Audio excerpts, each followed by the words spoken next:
So ನಮ್ ಟೀಕೆ ಮಾಡ್ತಾರೆ ಇನ್ನೊಂದು ಹೇಳ್ತಾರೆ ಅಂತ ನಾವು ತಲೆ ಕೆಡಿಸ್ಕೊಳ್ಬೇಕು. It is an advice we have to take it. It is ನಾವು ಅಂತ ನೆಗ್ಲೆಕ್ಟ್ ಮಾಡ್ಬೋದು. ಮೀಡಿಯಾ, ನಾನು ನಮ್ಮ ಕ್ಯಾಬಿನೆಟ್ ಅಲ್ಲಿ ಬೇಕಾದಷ್ಟು ಚರ್ಚೆ ಬರ್ತಾರೆ, ನನ್ನ ಫ್ರೆಂಡ್ಸ್ ಏನೇನು ಹೇಳ್ತಾರೆ, ಅವ್ರು ಹಂಗ್ ಮಾಡ್ತಾರೆ, ರಿಪಬ್ಲಿಕ್ ಡೇ ಯಾವಾಗ್ಲೂ ನಮ್ಮನ್ನ ಡ್ಯಾಮೇಜ್ ಮಾಡೋದೇ ಕೆಲಸ ಮಾಡ್ತಾರೆ, ಟಿವಿ ಏನ್ ಮಾಡ್ತಾರೆ, ಹಂಗೆ ಹಿಂಗೆ ಅಂತ ಹೇಳ್ತಿರ್ತಾರೆ. ನಾನು ಡ್ಯಾಮೇಜ್ ಮಾಡಂಗೆ ಅಂತ ನೀ ಹೇಳ್ತಿಯಲ್ಲಪ್ಪ, ನೀನ್ ಯಾಕೆ ತಪ್ಪು ಮಾಡ್ತೀಯಾ? ನೀ ತಪ್ಪು ಮಾಡಿದ್ರೆ ತಾನೆ ಅವ್ರು ಹೇಳೋದು. ನೀ ತಪ್ಪು ಮಾಡಕ್ ಹೋಗ್ಬಿಡ್ಬೇಡ ನೀನು. ಒಂದು ಚೂರು ಅವಕಾಶ ಕೊಟ್ರೆ ಅವ್ರು ಮಾಡ್ತಾರೆ, ನೀನ್ ಕೊಡ್ಲೇಬೇಡ. ನೀನ್ ಬಹಳ ಪ್ರತ್ಯೇಕ ಒಂದ್ ಮಾತಾಡ್ಬೇಕಾರೆ, ಒಂದ್ ಇದನ್ ಮಾಡ್ಬೇಕಾರೆ, ಒಂದ್ ಹೆಜ್ಜೆ ಇಡ್ಬೇಕಾರೆ, ಒಂದ್ ತೀರ್ಮಾನ ಮಾಡ್ಬೇಕಾರೆ 10 ವಿಚಾರದಲ್ಲಿ ಆಲೋಚನೆ ಮಾಡಿ ನಾವು ತೀರ್ಮಾನ ಮಾಡಿದಾಗ ಒಯ್ದೆ ಬಿಲ್ಡು. ಈಗ ಮೊನ್ನೆ ನಾನು ಇದಕ್ಕೆ ಹೋಗಿದ್ದೆ ಬೆಳಗ್ಗೆ ಅಷ್ಟೊತ್ತಿಗೆ, ಪೊಲ್ಯೂಷನ್ ಕಂಟ್ರೋಲ್ ಡೇ ಇತ್ತು, ಕರ್ಕೊಂಡೋದ. ಒಂದು ಸೈಕಲ್ ಅಲ್ಲಿ ಒಂದ್ ರೋಡ್ ನೋಡಿದೆ, ಮಕ್ಳ ಜೊತೆ ಒಂದ್ ರೋಡ್ ನೋಡಿದೆ. ಆ ವಿಧಾನಸೌಧ ನನಗೆ ಬ್ರೇಕ್ ಹಿಡಿಯೋದು ನನಗೆ ಗೊತ್ತಾಗ್ಲಿಲ್ಲ, ಅದು ಯಾವ್ದೋ ಹೊಸ ಸೈಕಲ್. ಹಿಡಿದ ತಕ್ಷಣ ಬಿದ್ದೋದಕ್ಕೆ ಏನ್ ಟ್ರೋಲ್ ಹೊಡೆದಿದ್ದೆ, ಇವರು ಹೊಡೆದಿದ್ದು, ಅವರು ಹೊಡೆದಿದ್ದು. ನಾವು ಇದು ಸೈಕಲ್ ಅಲ್ಲಿ ಓದೋದಕ್ಕೆ ಬಿದ್ದದ್ದು ತಾನೇ ಅವ್ರು ತೋರಿಸಿದ್ದು, ಬೀಳಿಲ್ಲ ಅನ್ನೋದು ತೋರಿಸ್ತಿದ್ರ, ಟ್ರೋಲ್ ಆಗ್ತಿದ್ರ. ಸೊ ನನ್ನ ಮಕ್ಕಳು ಕೇಳ್ತಾ ಇದ್ರು, ಏನಪ್ಪಾ ನೀನು ಬೆಳಗ್ಗೆ ಸಾಯಂಕಾಲ ಟ್ರೋಲ್ ಆಯ್ತಾ ಇದೆಯಾ ನೀನು ಅಂತ ಹೇಳ್ತಾ ಇದಾರೆ. ಏನ್ ಮಾಡಕ್ ಆಗಲ್ಲ, this is a part of life, we have to digest. So ಹಂಗೆ ನಿಮ್ಮನ್ನು ಬಿಟ್ಬಿಟ್ಟು ನಾವೇನು ಮಾಡಕ್ಕಾಗಲ್ಲ. ಈಗ ನಾವೇನು ಹೇಳ್ಬೇಕು, ನಮ್ ವಿಚಾರ ಏನ್ ಹೇಳ್ಬೇಕು, ನಮ್ಮ ಇದಾಳ್ಬೇಕು. ನೀವು ಪತ್ರಿಕೋದ್ಯಮ ಅಂತಂದ್ರೆ ಸಮಾಜನೂ ತಿದ್ದಬೇಕು. ನಿಮ್ಮಲ್ಲೂ ಮಿಸ್ಟೇಕ್ಸ್ ಇರ್ಬೋದು, ನಿಮ್ಗೂ ಗೊತ್ತಿದೆ, ನಿಮ್ದು ಟಿವಿಗಳು ನಡಿಬೇಕು, ನೀವು ಏನೇನೋ ಮಾಡ್ತೀರಿ. ನಾನು ಕೇಳಿದೆ ಕೆಲವು ಸಂದರ್ಭದಲ್ಲಿ, ಆ ದರ್ಶನ್ ವಿಚಾರಕ್ಕೆ 15 ದಿನ, ತಿಂಗಳು 2 ತಿಂಗಳು ಚಿಚ್ಚಾಯಿದ್ರು ಅವನ್ ನಮ್ಮ ಕೊನೆಗೆ ಅವನ್ನ ಭೂಮಿಗೆ ಹಾಕಂತ ಬಿಡ್ಲಿಲ್ಲ ಅವನ್ನ. ಏನೇ ಬೆಳಗ್ಗೆ ಸಾಯಂಕಾಲ ಇಷ್ಟೊತ್ತು ಮಾಡ್ತೀವಿ ಸರ್, ಅದು ಹಾಕ್ಲಿಲ್ಲ ಅಂದ್ರೆ ನಮ್ಮ ಟಿವಿನೇ ಓಡಲ್ಲ ಸರ್ ಅಂತಾರಲ್ಲ. ಕ್ರೈಮ್ ಸ್ಟೋರಿ ಅವ್ನು ತೋರಿಸಿಲ್ಲ ಅಂದ್ರೆ ನಮ್ಮ ಟಿವಿ ನಡಿಲ್ಲ ಸರ್ ಅಂತ ಹೇಳ್ತಾರೆ. ಸೊ ಹಂಗೆ ಏನು ಮಾಡಕ್ಕಾಗಲ್ಲ. ನಿಮ್ದು ಬಹಳ ಕಷ್ಟ ಇದೆ, ನಿಮ್ದು ನಡಿಬೇಕಾದ್ರೆ. ಮತ್ತೊಂದು, ಈಗ ನಾನು ಬೆಳಗ್ಗೆ ಪ್ರಜಾವಾಣಿ ಟಿವಿಯವ್ರು ಬಂದಿದ್ರು, ಪೇಪರ್ ಅವ್ರು ಬಂದಿದ್ರು, ಅವರು ಹೇಳ್ತಾ ಇದ್ರು it is very difficult. In ಎಲ್ಲಾದ್ರಲ್ಲೂ ಕಾಂಪಿಟೇಷನ್ ಇದೆ, ಕಾಂಪಿಟೇಷನ್ ಇಲ್ಲ ಅಂತ ಇಲ್ಲ, ಏನು ಮಾಡೋದು. ಸೊ ಹಂಗೆ ಇವತ್ತು ಮಾಡ್ಕೊಂಡು ಹೋಗ್ತಾ ಇದೀವಿ. ಈ ಬೆಂಗಳೂರು ಮಂತ್ರಿ ಆಗಿದ್ದೇನೆ, ಬಹಳ ಚಾಲೆಂಜ್ ಆಗಿ ತಗೊಂಡಿದ್ದೀನಿ ಮಂತ್ರಿ. ಇದು ಸಣ್ಣ ಜವಾಬ್ದಾರಿ ಅಲ್ಲ. ಎಲ್ಲರೂ ಹೇಳ್ತಿರೋ ಯಾಕೆ ಇದಕ್ಕೆ ಕೈ ಆಗ್ತಾ ಇದೆಯಾ ಅಂತ. ಸೊ ಏನ್ ಮಾಡ್ತೀರಿ, ಯಾರು ಒಬ್ರು you should take a tough decision. ಈ ಬೆಂಗಳೂರು ಟ್ರಾಫಿಕ್ ಹಿಂದೆ ಕೃಷ್ಣ ಅವ್ರ ಗೌರ್ಮೆಂಟ್ ಅಲ್ಲಿ ಯುಡಿ ಮಿನಿಸ್ಟರ್ ಆಗಿದೆ, 70 ಲಕ್ಷ ಆಯ್ತು, ಈಗ 1.4 crores ಆಗಿದೆ. ನಾನು ಮಂತ್ರಿ ಆದ ದಿನ 1,04,00,000 ವೆಹಿಕಲ್ ಇತ್ತು, ಈಗ 1,20,00,000 ವೆಹಿಕಲ್ ಬೆಂಗಳೂರು ನಗರದಲ್ಲಿದೆ. ಆ ರೋಡ್ನ ಜಾಸ್ತಿ ಮಾಡಕ್ಕಾಗಲ್ಲ, ಹೆಂಗ್ ಓಡಾಡ್ಬೇಕು ಎಲ್ಲ ಬೈತಾರೆ ಮಕ್ಕಳು, ಅವರು ಇವರೆಲ್ಲ. ಒಂದ್ ಕಡೆಗೆ ಹೋಗ್ಬೇಕಾದ್ರೆ 1 ಗಂಟೆ ಬೇಕು, 2 ಗಂಟೆ ಬೇಕು, ಹೆಂಗ್ ಮಾಡೋದು ಅಂತ. ಅಲ್ಟಿಮೇಟ್ಲಿ ಒಂದು ತೀರ್ಮಾನ ಆಡೋದು, ಬೇರೆ ಏನೇನಿಲ್ಲ. ಒಂದೇ ಥಿಂಗ್, ಬಿಲ್ಡಿಂಗ್ ಹೊಡಿಯಕ್ಕಾಗಲ್ಲ.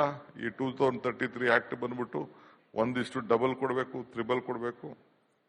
ಪ್ರಾಪರ್ಟಿ ವ್ಯಾಲ್ಯೂ ಎಲ್ಲ ರೈಸ್ ಆಗ್ಬಿಟ್ಟಿದೆ. ಸೊ ಮಾಡಕ್ಕೆ ಆಗಲ್ಲ, ಬಹಳ ಕಷ್ಟ.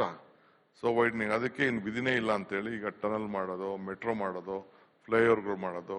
For the first time in history 1,00,000 ಕೋಟಿ ಬಜೆಟ್ಗೆ ಗೌರ್ಮೆಂಟ್ ಅಲ್ಲಿ ಹೆಂಗೋ ಏನೋ ಮಾಡಿ, ನಾನು ಗೌರ್ಮೆಂಟ್ ಗ್ಯಾರಂಟಿ ತೆಗೆದುಕೊಂಡು, ಸಾಲಾಗಿಲ್ಲ ತೆಗೆದುಕೊಂಡು, ಅಟ್ಲೀಸ್ಟ್ ಒಂದು 10-15% ಆದ್ರೂ ಸಾರ್ಟ್ ಔಟ್ ಮಾಡೋಣ ಅಂತ ಒಂದು ಪ್ರಯತ್ನ ಮಾಡ್ತಾ ಇದ್ದೀನಿ. It is not A small job which we have done. So ಬೆಂಗಳೂರಲ್ಲಿ ವಿಧಾನಸೌಧ ಒಂದ್ ಬಿಟ್ರೆ ಇನ್ನೇನಿದೆ ನೋಡಕ್ಕೆ? ಯಾರೇನ್ ಕಟ್ಟಿದ್ದಾರೆ? ಟೂರಿಸ್ಟ್ ಬಂದವ್ರು ಏನ್ ನೋಡಕ್ಕಾಗ್ತದೆ? ಯಾವ್ದಾದ್ರು ದೇವಸ್ಥಾನಕ್ಕೆ ಹೋಗ್ಬೇಕು, ಇಸ್ಕಾನ್ಗೆ ಹೋಗ್ಬೇಕು, ಇನ್ನೊಂದೆರಡು ದೇವಸ್ಥಾನಕ್ಕೆ ಹೋಗ್ಬೇಕು, ಬುಲ್ ಟೆಂಪಲ್ಗೆ ಹೋಗ್ಬೇಕು. ಹಿಂಗೆಲ್ಲರೂ ಒಂದು 3-4 ಜನ ಗಣಪತಿ ದೇವಸ್ಥಾನ ಅದ್ ಬಿಟ್ರೆ ಮಕ್ಕಳಿಗೆ ಮತ್ತೊಂದು ಮಾಡಕ್ಕೆ ನೋಡಕ್ಕೆ ಯಾವ್ದು ಇಲ್ಲ. ಈಗ ಅದೆಲ್ಲ ಇದಕ್ಕೆ ರೋಪ್ ವೇ ಹಾಕಕ್ಕೆ ಹಿಂದೆ ಸರ್ಕಾರ ಬಿಜೆಪಿ ಗೌರ್ಮೆಂಟ್ ಅಲ್ಲಿ ಹೊರಟಿದ್ರು, ನಂದಿ ಇಲ್ಲಿಗೆ ರೋಪ್ಬೇಕು. ಇವತ್ತು ಬೆಳಗ್ಗೆ ಟಿವಿಲಿ ಪೇಪರ್ ನೋಡ್ತಾ ಇದ್ದೀನಿ, ಎಲ್ಲ ಪರಿಸರವಾದಿ ಎಲ್ಲ ಬೋರ್ಡ್ ಇಟ್ಕೊಂಡು ನಿಂತ್ಕೊಬಿಟ್ಟವ್ರೆ, ರೋಪ್ ವೇ ಹಾಕ್ಬಿಡಿ ಅಂತ ಅನ್ಬಿಟ್ಟು. ಹೌ ಕ್ಯಾನ್ ಟೂರಿಸಂ ಗೋ? ಯಾರು ಮಾಡ್ತಾರೆ? ನಂದಿ ಬೆಟ್ಟ ಇದೆ, ನಾವು ಮಾಡಿದ್ವಾ? ಪ್ರಕೃತಿಲಿ ಆ ಬೆಟ್ಟ ಇದೆ, ಅದಕ್ಕೆ ಜನ ಏನೋ ಒಂದು ಆಕರ್ಷಣೆ ಆಗಿ ಮಕ್ಕಳು ಮರಿ ಹೋಗ್ಲಿ ಅಂತೇಳಿ. ಎಲ್ಲಿದೆ ಬೆಂಗಳೂರು ಸುತ್ತಮುತ್ತಲು? ಎನಿಥಿಂಗ್ ಟೂರಿಸಂ ಇರ್ಬೇಕಾದ್ರೆ ನೀರಿರ್ಬೇಕು, ಇಲ್ಲ ಕಾಡಿರ್ಬೇಕು, ಇಲ್ಲ ಹಸಿರಿರ್ಬೇಕು, ಇಲ್ಲ ಏನಾದ್ರು ಒಂದು ಪ್ರಾಣಿ ಪಕ್ಷಿ ಇರೋಂಥದ್ದು ಏನೋ ನೋಡಕ್ಕೆ, ಮಕ್ಕಳು ಆಡಕ್ಕೆ ಒಂದು ಜಾಗ ಇರಬೇಕು. ನೀನೇನು ಮಾಡಬೇಡ, ಒಂದು ಮರ ಮುಟ್ಬೇಡ, ಒಂದು ಇದನ್ನ ಮಾಡಬೇಡ, ನೀನೇನು ಮಾಡಬೇಡ ಅಂತ ಹೇಳಿದ್ರೆ ಹೌ ಇಟ್ ಈಸ್ ಪಾಸಿಬಲ್? ಬಹಳ ಕಷ್ಟ ಈ ಸಂದರ್ಭದಲ್ಲಿ. ಈಗ ಮೊದಲೆಲ್ಲ ನಾವು ಪ್ರತಿ ಮನೆಯಲ್ಲೂ ಕೂಡ ಒಂದು ಸಣ್ಣ ಸಣ್ಣ ತೋಟ ಇಟ್ಕೊಂಡಿದ್ದೋ, ಈಗ ತೋಟ ಬಿಟ್ಬಿಟ್ಟು ಈಗ ಪ್ಲಾಸ್ಟಿಕ್ ಗಿಡ ಹಾಕೊಂಡಿದೀವಿ.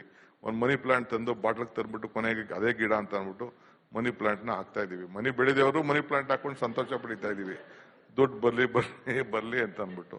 ಹಿಂದೆ ಯಾರೋ ಹೇಳ್ಬಿಟ್ಟಿದ್ದಾರೆ. ಹಂಗೆ ಹಸುರಿಗೆ we have been attach to it, ಕಲ್ಚರ್ಗೆ ವಿ ಅಟ್ಯಾಚ್. ಮಕ್ಕಳು ಆಟ ಆಡಬೇಕು, ಎಲ್ಲ ಆಡಕ್ ಸಾಧ್ಯ?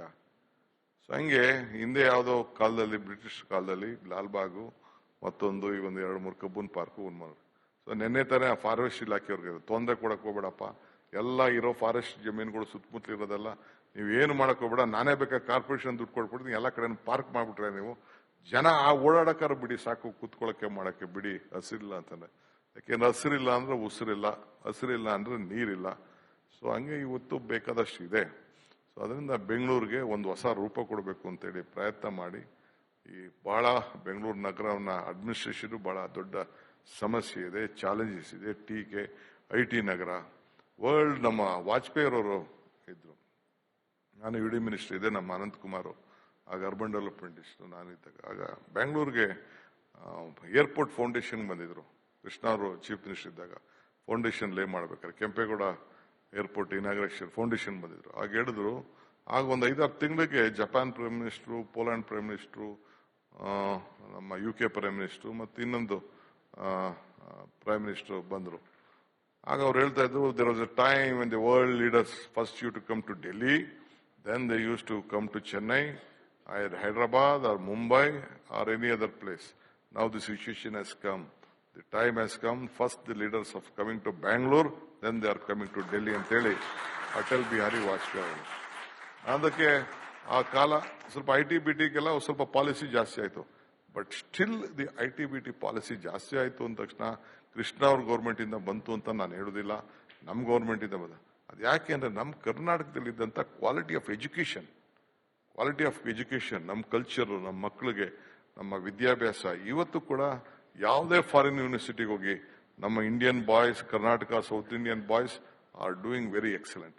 ಈಗ ನಮ್ಮ ಮಂಗಳೂರು ತೆಗೆದುಕೊಳ್ಳಿ, ಈಗೆಲ್ಲ ಹಾಳು ಮಾಡ್ಬಿಟ್ರು. 10 ಬ್ಯಾಂಕ್ ಅಲ್ಲಿ ಹುಟ್ಟಿತು, 7 ಬ್ಯಾಂಕು ಈ ದೇಶಕ್ಕೆ ಆಸ್ತಿ, ಅದೆಲ್ಲ ಈಗ ಮರ್ಜ್ ಮಾಡ್ಬಿಟ್ರು. ವಿಜಯ ಬ್ಯಾಂಕ್ ಮರ್ಜ್ ಆಗೋಯ್ತು, ಸಿಂಡಿಕೇಟ್ ಬ್ಯಾಂಕ್ ಮರ್ಜ್ ಆಗಿತ್ತು, ಕಾರ್ಪೊರೇಷನ್ ಬ್ಯಾಂಕ್ ಮರ್ಜ್ ಆಗೋಯ್ತು. ಅಷ್ಟು ದೊಡ್ಡಿತ್ತು. ಬರೀ ಒಂದು ಪಂಚಾಯತಿಲಿ 3 ಮೆಡಿಕಲ್ ಕಾಲೇಜಸ್ ಇದೆ.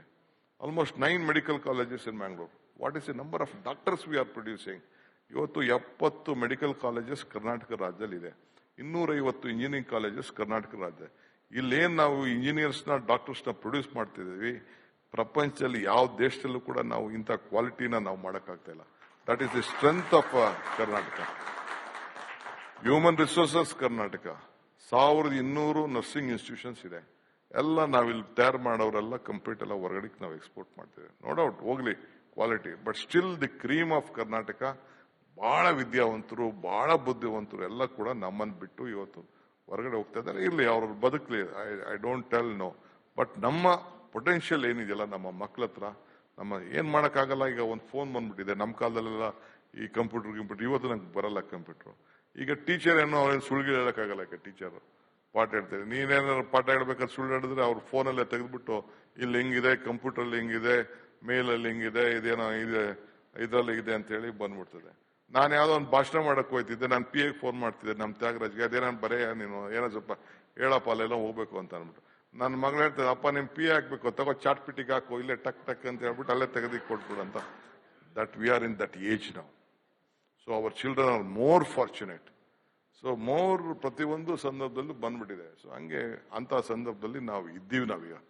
ಈಗ ಲೆಟ್ ಅಸ್ ಆಲ್ ನಮ್ಮ ಮಕ್ಕಳಿಗೆ, ಬಟ್ ಒಂದು ನಾನು I fully agri, moral ethical values culture ಈ ಸಂದರ್ಭದಲ್ಲಿ ಇರಲೇಬೇಕು. ಇಲ್ಲ ಅಂದ್ರೆ ನಮ್ಮ ದೇಶ ಏನ್, ನಮ್ಮ ಪರಂಪರೆ ಏನಿದೆ, ನಮ್ಮ ಹಿರಿಯರು ಏನ್ ನಾವು ಮಾಡಿಕೊಟ್ಟಿದ್ದಾರೆ, ಅದನ್ನ ನಾವು ತಪ್ಪನ ದಾರಿಗೆ ಹೋದ್ರೆ, ಒಂಚೂರು ಡಿವೇಟ್ ಆದ್ರೆ ನಮ್ಮ ಇಂಡಿಯಾಗೂ ಒಂದು ದೊಡ್ಡ ಆಪತ್ತು ಶುರು ಆಗ್ತದೆ. ಬಟ್ ಸ್ಟಿಲ್ ನಮ್ಮ ಕಲ್ಚರ್ ಇಸ್ ವೆರಿ ಇಂಪಾರ್ಟೆಂಟ್.